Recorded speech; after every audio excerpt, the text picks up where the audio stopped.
You know that moment when your mind suddenly begins to wonder?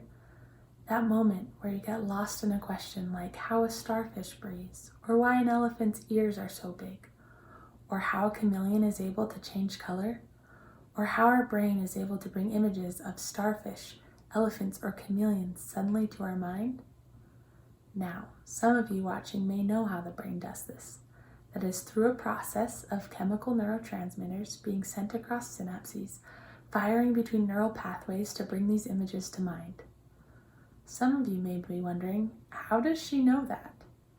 Before I became a teacher, I was a neuroscience major, and I learned all about how these pathways in the brain work. But as teachers, we get to do something even more powerful, and that is to inspire our students to form these connections through the power of wonder. Wonder, that moment is exhilarating. Wonder for a moment with me. If you don't know what to wonder about how the earth spins, or why refrigerators were invented, or how key players in history made decisions. Wonder for a moment, because that moment is exhilarating. When there is a desire for a discovery with this novel idea that you've just wondered about. This makes learning not just a standard course for our students or for ourselves, but an experience. Learning becomes unlimited instead of being structured into what was prepared for the day. So, how does one create this wonder in their classroom? How does one bring the power of wonder to their students? This is where designing inquiry begins. To be an effective inquiry designer, you must understand that power of wonder in your own life. You must have felt that. So if you haven't, I would first inspire you to go and find something to wonder about, to feel that desire to learn for yourself. If you have wondered before, the first step then is to build the foundation of both knowledge and questioning. There is value to having foundational knowledge. Our students need it. They can't wonder about something they don't know exists. You can't wonder why the sky is blue if you've never seen sky before. You can't wonder about why John F. Kennedy was shot if you've never heard of JFK before. The other thing they need is to have a foundation in asking questions. I introduce asking questions in my classroom. We talk about, what do great questions look like? How do great questions help us discover amazing things? And I start them out with my questions. I show them about how wonder works. The next thing is to help our students formulate their own questions. Now, as a child, I had a teacher where I asked so many questions, they actually banned me from asking 2 phrases, why and what if. I would ask them so much that they would say, Emma, you've got to stop asking so many questions. I wondered about so many things though because I loved learning. Now, some of our students don't naturally have that desire, so we have to help them question why and what if. Modeling that ourselves, teaching a concept and then demonstrating that metacognition. Why did that happen? What if this were the case? And helping them see how one begins to ask questions. The third thing is that once your students begin asking questions, let them ask questions about anything. It may be cliche to say, but there really isn't a bad question if it is a sincere question. Because just like me as a child, as soon as I got banned from asking questions, I stopped asking that teacher questions, but I didn't stop asking questions. So, if you're in a classroom and you're in the middle of a lesson like I was my first year teaching, there I stood, teaching about nuclear testing and the impacts it had for downwinders. And my student raised their hand and said, Mrs. Moss, what if nuclear bombs worked differently? What if there wasn't radiation that would spread downwind? And I said to that student, that is a good question.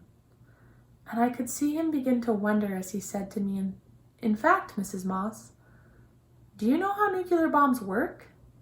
And I looked at him and said, no, I don't. But let's find out. Let's go learn about that. And as a first-year teacher, there I had a class full of 32 children looking up how nuclear bombs worked. Was I crazy? Would our district firewall even let them look up such a thing? But as I looked around at every face, focused and typing away, each student was suddenly so engaged because we were exploring a topic important to them, a question that they had asked. And the next day, I had found some information on it. And so had many of them.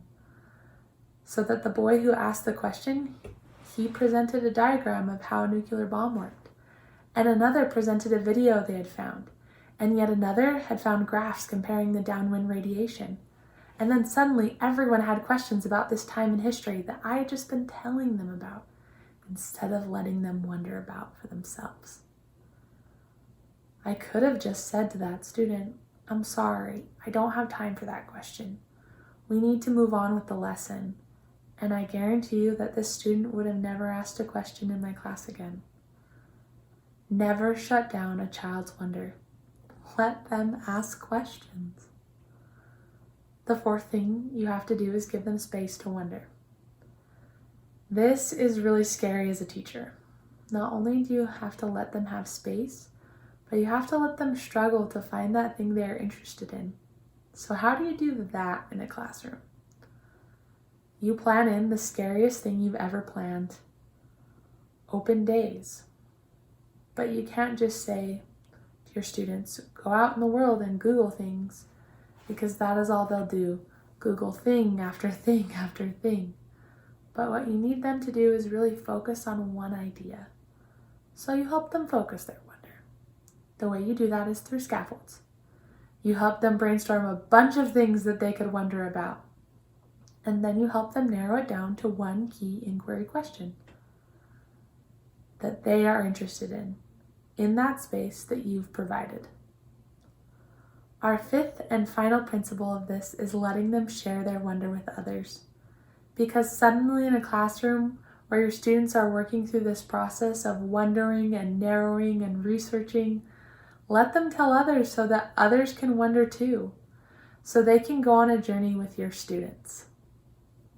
A classroom should be a place that our students' minds begin to wonder, because when they wonder, they'll learn. And when they walk out the door on the last day, they'll know that they've learned enough in your classroom to know that they're home there, that their questions are safe there, and that they wondered there. And they'll also know that they'll never know enough to ever stop learning. They'll become lifelong learners. So when they hear a talk about wonder and the presenter asks about how a starfish breathes, or why an elephant's ears are so big, or how a chameleon is able to change color, or how our brain is able to bring images of starfish, elephants, or chameleons suddenly to our minds, they'll wonder enough to find out for themselves. And this is the power of wonder. Thank you.